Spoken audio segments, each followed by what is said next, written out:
இந்த ஸ்டேஜில் பேசும் அளவுக்கு வந்திருக்குன்னா அது எல்லாம் அவன் செய்யும். ஒரே ஒரு இந்தி படம் செய்யலையேன்னு ஒரு வருத்தம். தெலுங்கு, மலையாளம், கன்னடம் எல்லா படமும் குறைஞ்சது ஒரு 25 படத்துக்கு மேலே உலகத்திலே ஒரு அட்ரஸ் கிடைச்சதுன்னா அது சுரேஷ் கிருஷ்ணா சார் அவர்கள் தான்.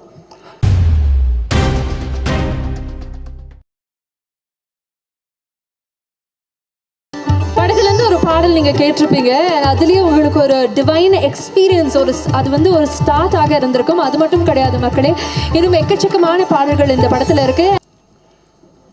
உலகமெங்கும் கோடான கோடி டிவோட்டிஸ் பகவான் சத்ய சாய் பாபாவுக்கு இருக்காங்க. அவருடைய படத்தை நான் இசையமைக்கிற பாக்கியம் கிடைச்சதுன்னா அது பூர்வ ஜென்ம பலன்தான். ஓம் சத்ய சாய்பா. இதுக்கு அண்ணாமலை படத்தின் மூலம் தான் எனக்கு வந்து இந்த உலகத்திலே ஒரு அட்ரஸ் கிடைச்சதுன்னா அது சுரேஷ் கிருஷ்ணா சார் அவர்கள் தான். டைரக்டர் சுரேஷ் கிருஷ்ணாவுக்கு எனக்கு இந்த ஒரு வாய்ப்பை கொடுத்த டைரக்டர் அவர்களுக்கு என்னுடைய வணக்கத்தை நான் நன்றியும் தெரிவிச்சுக்கிறேன். கோடான கோடி ரசிக டிவோட்டிஸ்க்கு ஒரு 5 ஃபேமிலியில் நடந்த ஒரு நிகழ்வு தான், ஒரு மிராக்கிள் தான் இந்த படம். இந்த படத்தை இப்படி ஒரு வாய்ப்பு கிடைத்ததுக்கு ரத்னாகர் சாருக்கு என்னுடைய நன்றியை நான் தெரிவிச்சுக்கிறேன். அதே மாதிரி கிருஷ்ணமூர்த்தி சாருக்கும் என்னுடைய நன்றியை தெரிவிச்சுக்கிறேன். கிருஷ்ணமூர்த்தி சார் வந்து நான் கம்போசிங் பண்ணும்போது எந்தெந்த ஒரு நல்ல மெலடி எந்த இடம் வருதோ அங்கெல்லாம் வந்து ரசிப்பார், தலையாட்டுவார். அப்போ தான் தெரிஞ்சுக்கிட்டேன் இவருக்கு நல்ல ஞானம் இருக்குது அவருக்கு அப்படின்னு தெரிஞ்சுக்கிட்டேன். கிரீஷ் தான் தேங்க்யூ. அதே போல் இப்போ ரீரிகார்டிங்காக படம் பார்த்தேன்.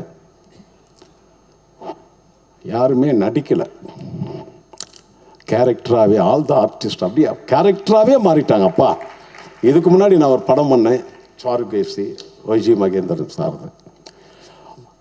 சுரேஷ் கிருஷ்ணா சார் படத்தில் நடிக்கணும்னா நல்லா நடிக்க தெரிஞ்சவங்கள தான் கூப்பிடுவார்னு நினைக்கிறேன்.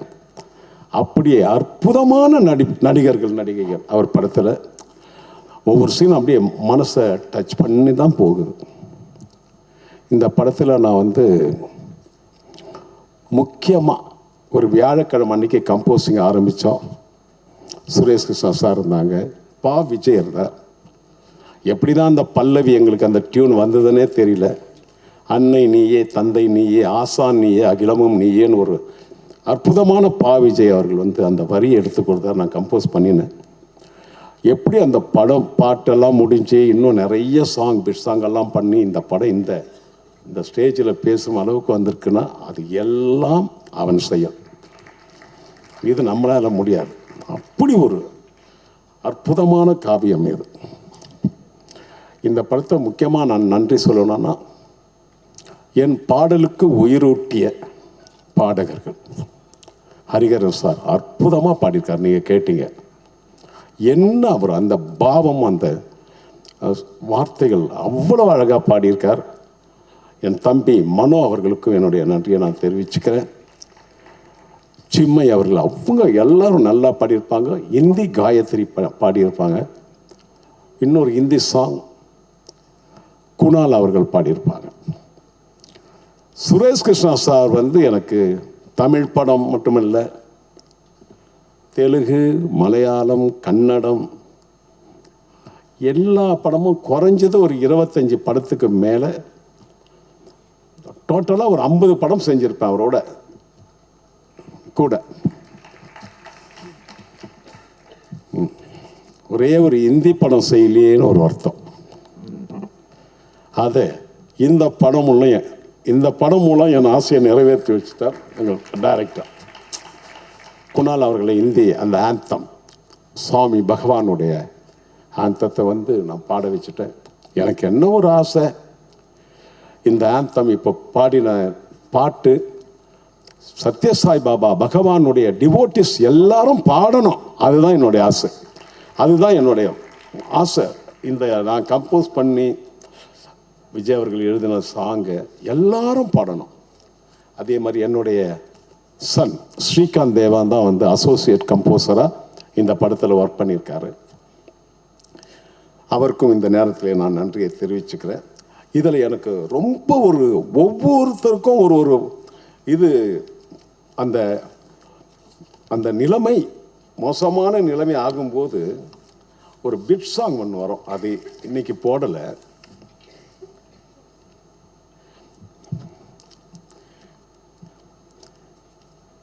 இதயத்தில் சோகம் ததும்பிடும் போது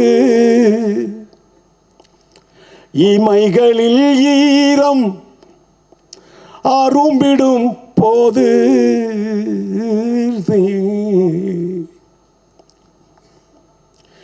நம்பிய யாரும் விலகிடும் போது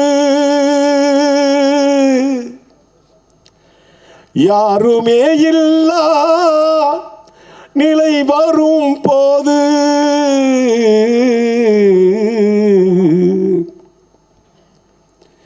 யாரை அழைப்பேன் நெஞ்சிலே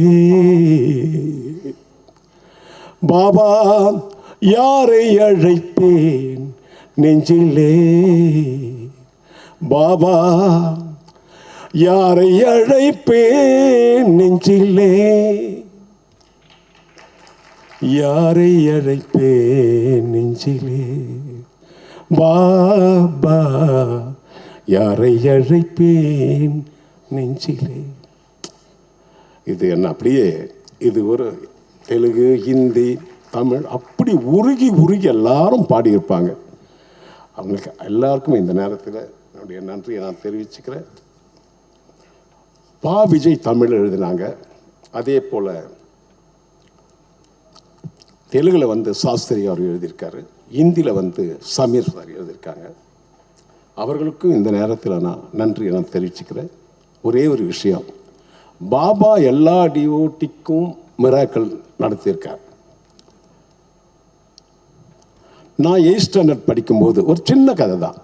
8th ஸ்டாண்டர்ட் படிக்கும்போது என்னுடைய கிளாஸ் டீச்சர் திரு சுதாகர் அவர்கள் ஒரு நாள் ஒரு காலையில் கேட்டார், தேவா உனக்கு தபலா வாசிக்க தெரியும் தானேன்னு கேட்டார். நான் வாசிப்பேன் சார் அப்படின்னு. நாங்கள் ஆலந்தூரில் சென்ட் தாமஸ் மவுண்டில் அவர் வீடு. வாரம் வாரம் நாங்கள் பஜன் நடத்துகிறோம் சத்ய சாய்பாபா மேலே. நீ தபலா வாசிக்க வருவியாங்கன்னார். கண்டிப்பாக வரேன் சார்னு. நான் ஏன் வரேன்னு சொன்னேன்னா, அவர் வந்து பாபா மேலே எனக்கு நம்பிக்கை இல்லை, அதுக்காக வரேன்னு சொல்லலை. ஏதாவது மார்க் ஏதாவது கொடுப்பாரோ எக்ஸாமினேஷன் நேரத்தில், ஏதோ பாஸ் பண்ணுற அளவுக்கு ஏதோ மார்க்ஸ் கொடுத்தா நல்லா இருக்குமே சொல்லி அதுக்காக தான் சைக்கிளில் தபலாவை கட்டிக்கிட்டு சென்ட் தாமஸ் மவுண்ட் இருக்க மயிலாப்பூரில் இருந்து அப்படியே மெரிச்சிக்கிட்டு போகிறேன். ஆனால் பாபா மேலே நம்பிக்கை இல்லை, சுதாகர் மார்க்கு மேலே தான், சாரோட மார்க்கு மேலே தான் எனக்கு நம்பிக்கை. போனேன். அங்கே ஒரு 5:30 மணி 6 மணிக்கு பஜன் ஆரம்பித்தாங்க. பாபா ஃபோட்டோவுக்கு முன்னாடி நான் தபலா வச்சுட்டு வாசிக்கிறேன், இன்னொருத்தர் ஹார்மோனி வாசித்தார். எல்லாம் ஒரு 50 பேர் இருப்பாங்க. பஜன் பாடிக்கிட்டே இருக்கும் பொழுது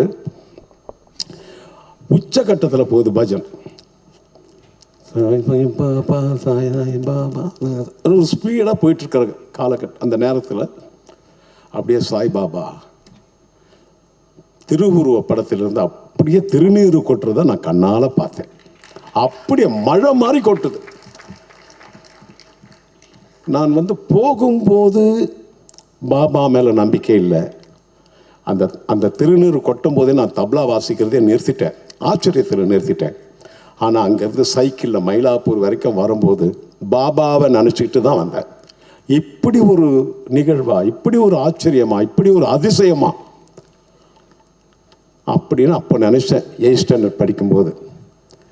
அதற்கு பலன் கீதையிலே சொல்கிற மாதிரி, பலனை எதிர்பார்க்காதே உன் கடமை இசைன்னு சொல்கிற மாதிரி, பாபா இந்த படத்துக்கு இசையமைக்க எனக்கு ஒரு அற்புதமான வாய்ப்பை கொடுத்துறே. நீ தபலா வாசிக்க அவ்வளோ தூரம் மிதித்து வந்தியாடா சைக்கிளை, இவ்வளவு மியூசிக் டைரக்டர் இருக்கும்போது எனக்கு அந்த வாய்ப்பு கொடுத்தாரே பாபா. அந்த பகவானுக்கு என் நன்றியை தெரிவித்து கொண்டு அவர் அருள் பெற வாழ்வேன் என்று நிச்சயத்தை சொல்லிக்கொண்டு உங்களிடமிருந்து விடைபெறுகிறேன். நன்றி, வணக்கம்.